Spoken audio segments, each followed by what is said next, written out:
From Pacifica, this is Democracy Now!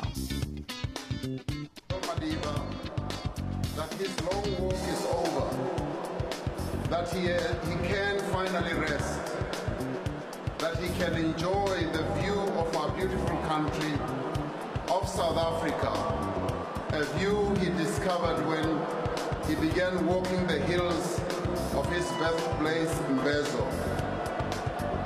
His long walk is over, but ours is only beginning. Tens of thousands of South Africans join world leaders for a memorial for the late Nelson Mandela. We'll hear from President Obama, Brazilian President Dilma Rousseff, Cuban President Raul Castro, and others. And as a Nobel Peace Prize is being given out in Oslo, we'll hear from past Nobel Peace Laureate Archbishop Desmond Tutu. What a fantastic gift God gave to us in this Mandela, who quickly became an icon, a global icon of forgiveness, of generosity of spirit. All that and more coming up. Welcome to Democracy Now!, democracynow.org, the War and Peace Report. I'm Amy Goodman. Tens of thousands are gathered inside the Soweto Soccer Stadium for a memorial to Nelson Mandela today as millions watch around the world.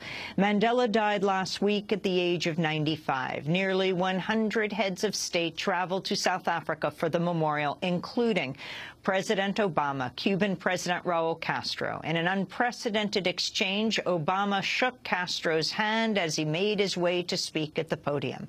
Joining Obama in the U.S. delegation are former Presidents George W. Bush, Bill Clinton, and Jimmy Carter.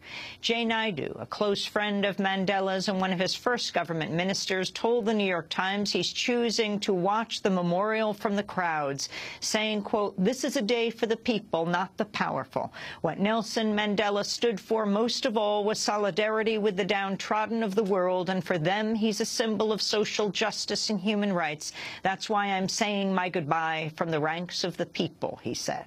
We'll spend the rest of the hour on the Nelson Mandela Memorial after headlines. The U.S. is providing an airlift of African troops into the Central African Republic amid sectarian violence that's left hundreds dead. French troops entered the CAR last week after fighting between Christians and Muslims claimed over 400 lives. The country's faced a spiraling crisis after the ouster of President François Bozizé by Muslim rebels in March. On Monday, fighting continued between French soldiers and rebels around the capital, Bangui. Congressional lawmakers have reached agreement on a new Pentagon policy bill that will keep military sexual assault cases within the chain of command. Democratic Senator Kirsten Gillibrand had led a campaign to strip military commanders of authority over sexual assault cases and place them in the hands of an independent military prosecutor. But a compromise between House and Senate negotiators will ensure commanders retain control over the court-martial process. But new protections will be added that include barring officers from overturning sexual assault verdicts. The Pentagon bill also rejects President Obama's call for the closure of the military prison at Guantanamo Bay, extending a ban on transferring prisoners to the United States. 8 major technology giants have joined together to call for tougher controls over U.S. government surveillance exposed by Edward Snowden. In an open letter to President Obama and the Congress, firms including Apple, Google, and Facebook write, quote, "This summer's revelations highlighted the urgent need to reform government surveillance practices worldwide. The balance in many countries has tipped too far in favor of the state and away from the rights of the individual, rights that are enshrined in our Constitution. This undermines the freedoms we all cherish. It's time for a change," the letter said. The companies have formed a website outlining their stance at reformgovernmentsurveillance.com. The latest disclosures from Edward Snowden show U.S. spying has extended to video gamers around the world. U.S. as well as British spies have been deployed to search for informants or terror suspects among the millions who play video games such as World of Warcraft. The targeting was based on suspicions terror groups use the game's internal messaging systems to avoid detection. It's unclear how much personal information of video game players has been collected.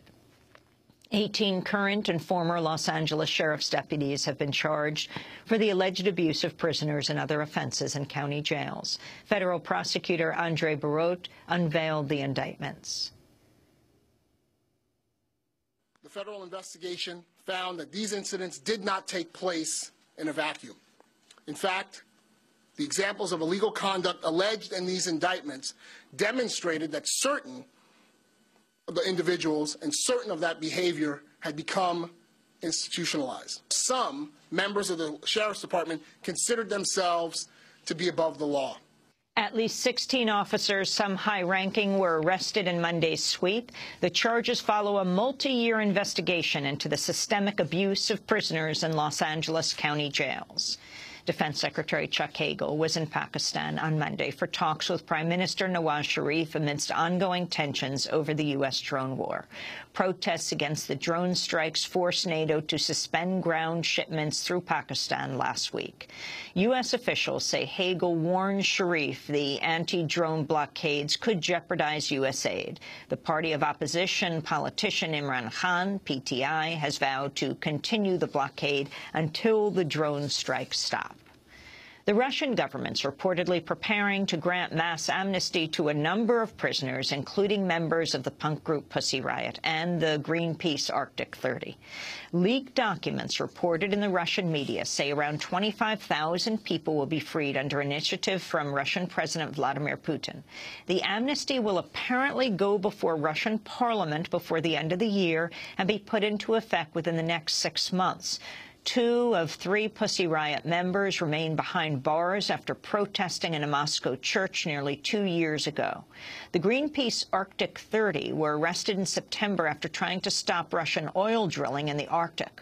Also set for apparent release are the Bolotnaya prisoners, opposition activists detained for a protest against Putin's inauguration last year. Putin, meanwhile, has announced the dissolution of a Russian news agency as well as its international radio broadcaster. The 2 agencies will be merged into a new state media organization run by an executive known for homophobic remarks and conspiracy theories about Russia. The news agency, RAI Novosti, had operated since the Second World War. It had correspondents in dozens of countries and was known for presenting a diversity of views. 3 people have been arrested at Hancock Airfield in upstate New York protesting the U.S. drone war. The activists were detained outside the base's gates as they tried to deliver a people's order of protection for Afghan civilians. We are here today to bring the voices of the children of Afghanistan, the children who are being terrorized by these drones, the children who are being killed by these drones, the children who are being maimed by these drones. We're here to say no and to bring an order of protection for the children of Afghanistan. A protest was held in New York City Monday against incoming Mayor Bill de Blasio's appointment of William Bratton as the next police commissioner. Bratton returns to the job after leading the NYPD in the mid-1990s, embracing a controversial strategy of cracking down on low-level offenses. De Blasio campaigned on a promise to curb the NYPD's controversial stop-and-frisk policy, but Bratton actually expanded the program while heading the Los Angeles police. As demonstrators rallied outside, I asked Bill de Blasio at the Nation magazine's annual gala if he'll drop Mayor Michael Bloomberg's appeal of a ruling that the enforcement of stop and frisk has been unconstitutional. Will you be dropping the appeal on the stop and frisk? I've said repeatedly I intend to drop the appeal. Thank you. There you go. Residents of Newtown, Connecticut have issued an appeal for privacy from visitors and the media ahead of this week's 1-year anniversary of the mass killing at Sandy Hook Elementary School. Joanne Bacon, whose daughter was among 20 children killed in the massacre, asked that well-wishers focus on their own communities. On the 1-year mark of this horrific day, we know that many people across the country will be thinking of our children and educators, so tragically taken from us, and wondering how to help. We ask that you consider performing an act of kindness, or volunteering with a charitable organization in your own local community. We hope that some small measure of good may be returned to the world. The U.S. government has sold its remaining stake in the auto giant General Motors after bailing it out during the economic crisis. The Treasury Department says it has recouped $39 billion of its $50 billion investment, a loss for taxpayers at $11 billion. Overall, the Treasury says its bailout program has turned a profit, recovering $433 billion on investments of $422 billion. And the Nobel Prize is being handed out today. The Organization for the Prohibition of Chemical Weapons is receiving the Nobel Peace Prize as its staff work to destroy Syria's chemical weapons arsenal. Nobel Prizes for the other 5 categories were handed out in separate ceremonies. And those are some of the headlines. This is Democracy Now!, democracynow.org, The War and Peace Report. I'm Amy Goodman. I'm Amy Goodman. Thanks so much for watching this report from Democracy Now!, your daily, independent, global grassroots news hour. We don't accept advertising or corporate funding, but rather rely on donations from viewers like you. Please make your contribution by visiting democracynow.org today. We need your support today to keep bringing you this hard-hitting, in-depth reporting.